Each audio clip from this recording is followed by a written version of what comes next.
किसी ने क्या खूब कहा है कि आसमान सबके लिए एक जैसा है, बस उड़ान सबकी अपनी अपनी अलग अलग है।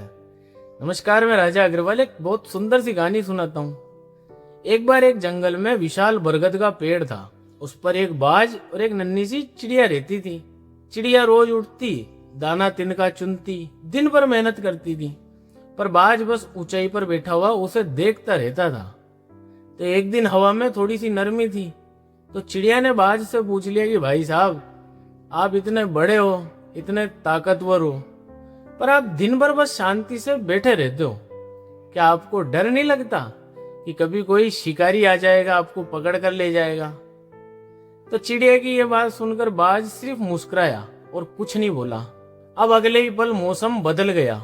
भयंकर तूफान आया, काले बादल छा गए, बिजलियां भी कड़कने लगी थी और मौसम के ये बदलाव को देखकर चिड़िया डरकर अपने घोंसले में चली गई और जोर जोर से चिल्लाने लगी, आज दुनिया खत्म होने वाली है और अब हम नहीं बचेंगे।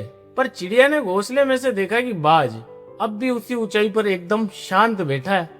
अब जैसे ही बारिश तेज हुई, बाज ने अपने बड़े बड़े पंख फैलाए, पर वो पेड़ के नीचे नहीं छुपा, वो उन काले बादलों की तरफ उड़ा और ये सब चिड़िया घोंसले में से देखती रही। बाज उन काले बादलों को चीरते हुए इतना ऊपर उड़ गया जहां बारिश ही नहीं हो रही थी।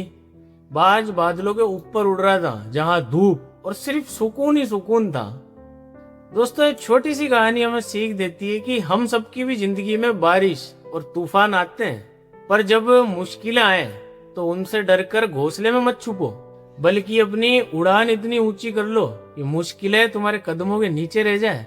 और हमेशा याद रखना, बारिश सबके लिए एक जैसी होती है, पर बाज वही बनता है जो बादलों को चीरकर ऊपर उड़ने का दम रखता है। और जाते जाते आरजे राजा आपसे यही कहेगा कि दुनिया को दिखाने के लिए नहीं, खुद से नजर मिलाने के लिए जियो। कल फिर मिलते हैं एक नई सीख के साथ।